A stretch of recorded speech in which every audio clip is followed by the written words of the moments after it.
계속해서 국민의힘 소식도 살펴볼 겁니다. 장동혁 지도부가 노선 변화를 시도하는 그런 말과 행동들이 잇따라 감지되고 있는데요. 먼저 지난주 전한길 씨가 귀국길에 장 대표에게 내민 청구서가 있는데 그 청구서에 장 대표가 오늘 답변을 내놨습니다. 저는 장동혁 대표께 선택을 하시길 바랍니다. 한동훈하고 같이 갈지 윤석열 대통령과 같이 갈지 분명히 선을 꺼주기 바라고, 만약에 지방선거라는 명목으로 그 원칙을 버린다면 분명히 저는 장동혁 대표도 버립니다. 정치는 결국 우리가 정당을 선거에서 이기는 것이 일차적인 목표입니다. 그렇다면 우리는 미래의 아젠다를 가지고 미래로 나아가야지만 선거에 이길 수 있습니다. 장동혁, 당신이 우리와 함께 할 수 있는지 답을 하라가 아니라 그 문제를 해결해 줄 수 있는 국민의힘을 이끌고 있는 장동혁과 함께 해야 할 것입니다. 저런과 관련해서 저는 국민들께서 국민의힘에게 진정 바라는 것은 달라진 모습일 것입니다. 그러니까 장동혁 대표 누구 덕에 당대표 됐느냐. 윤어게인과 앞으로 함께 갈 건지 말 건지 정하라. 청구서 내용이 이거였거든요. 그런데 장 대표의 답은 전한길 씨 질문 틀렸다는 겁니다. 전한길 씨가 국민의힘 대표인 나와 함께 해야만 할 거다. 지금 이렇게 답을 하는 건데, 김현정 의원님. 네. 전한길 씨가 내민 청구서를 장 대표 거부를 한 겁니까? 어떻게 봐야 됩니까? 특별히 공당의 대표로서 그런 거에 일일이 답을 할 필요성을 못 느끼는 것 같고요. 그러다 보니 최고위원 회의에서도 누구도 이 문제를 공식적으로 다룬 바는 없는 걸로 지금 알려져 있습니다. 실제로 그렇고요.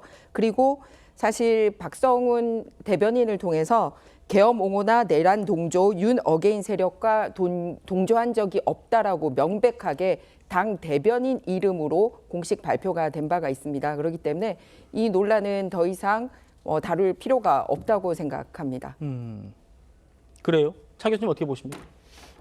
지금 장동혁 대표 입장에서는 사실 지금 지방선거에서의 승리가 최상의 목표라는 부분을 아까 분명히 이야기를 했잖아요. 그렇기 때문에 본인의 여러 가지, 그러니까 지금 정치적 입장이 곤란한 측면이 분명히 있겠지만 어떤 식으로든 일종의 윤 어게인 세력과의 일종의 이렇게 단절하는 모습은 보여야 될 필요를 인정할 수밖에 없는 그런 상황에 저는 지점에 다다랐다는 생각이 듭니다. 예. 문제는 마음은 굴뚝인데 과연 몸은 따를 것인가? 그 부분은 우리가 지켜볼 대목이긴 합니다만 사실 공교롭게도 지금 장동혁 대표의 저 이야기가 나오기 직전에 또 최측근이라고 할 수 있는 김민수 최고위원도 윤 어게인 세력과의 저런 가능성에 대한 부분을 또 공개적으로 이야기를 했거든요. 예. 이런 부분들을 본다고 한다면 본인이 생각했을 때는 이런 식으로의 내분의 사이에서는 결코 지방선거를 이길 수 없다는 이 냉혹한 현실을 직시하고 있다고 보는 것인데, 문제는 과연 그 이전에 했던 본인의 일종의 그러니까 지금 윤 어게인 세력과의 단절을 이야기하는 당내 이 세력들에 대한 여러 가지 징계라든지 이 부분을 과연 되돌릴 수 있을까? 그건 돌리지 않은 채 이런 식으로 이야기하는 것이 얼마만큼 그 유권자들에게 소구력을 가질지는 저는 거기에 좀 가혹거려집니다. 예, 말씀하신 대로 국민의힘 최고위원 중에서도 가장 강성으로 분류되던 김민수 최고위원도 전과 달라진 입장을 보여서 눈길을 끌었습니다. 들어보시죠. 우리 당은 윤 어게인을 외쳐서는 지방선거에 이길 수 없다라고 생각합니다. 계속해서 여러분들이 윤 어게인을 외치고 있음에도 불구하고 확장되는 것이 아니라 대래 새가 줄어들어가고 있습니다. 부정선거라는 아젠다는 이미 지금 대한민국에서 10년을 외쳤습니다. 10년을 외치면서 그 영역이 넓혀지는 것이 아니라 좁혀지고 있습니다. 고립된 선명성에 가까워지고 있습니다. 우리가 아무리 한동훈이 미워도 한동훈을 지지하시는 수많은 분들 역시도 우리가 언젠가는 안아야 될 국민입니다.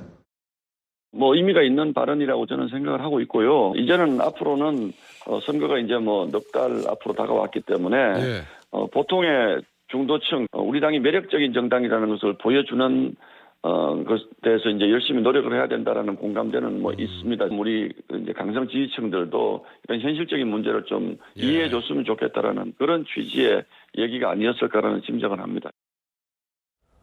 자, 이 현실적인 문제를 이해해달라 이런 표현까지 나왔네요. 김광석 변호사님. 네. 그동안 이 장동혁 지도부가 너무 강성 지지층만 바라보는 것 아닌가 이런 얘기들을 지적을 받아왔던 것도 사실인데 스탠스가 좀 바뀌는 것 같아요. 지방선거를 좀 바라봤었는가요? 어떻게 보십니까?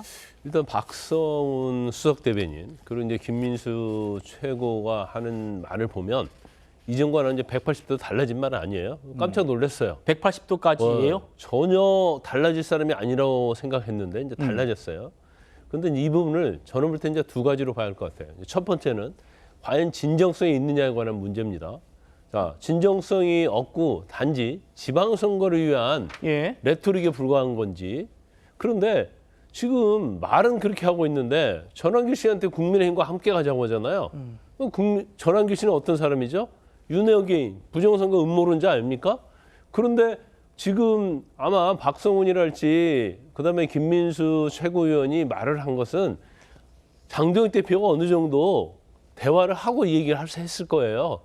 그런데 행동 자체는 그러지 못하거든요. 그러면 지방선거를 위해서 유장전술을 쓰는 것이냐, 이제 그렇게 볼 수 있는 여지가 있다. 예. 그래서 앞으로 이제 행동을 좀 지켜봐야 하는데, 그다음에 두 번째는 진정성이 있다고 우리가 전제로 할 때, 그러면 이제까지 하는 행동은 뭐 했냐는 거죠. 그리고 더군다나 이러한 모습들이 한동훈 전 대표를 제명하고 나서 지금 계속 이런 얘기를 하고 있잖아요.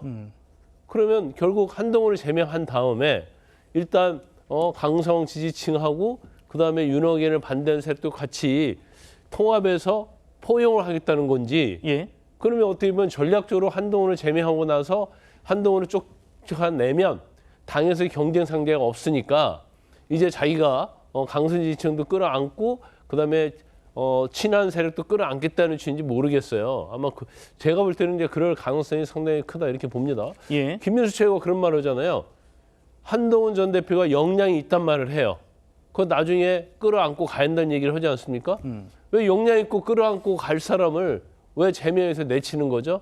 그래서 사실 이 말 자체가 논리적으로 보면 굉장히 모순적 행동을 하고 있다는 거죠. 그래서 일단은 뭐 전에와 어떤 태도가 워낙 변했기 때문에 우리가 그러잖아요. 태도가 변하는데 점차적이면 믿는데 그것이 아니고 과거에 자기들이 했던 행동과 말을 완전 부정하기 때문에 과연 저 말의 진정성이 어느 정도 있느냐, 이제 그건 예. 지켜봐야 할 것 같습니다.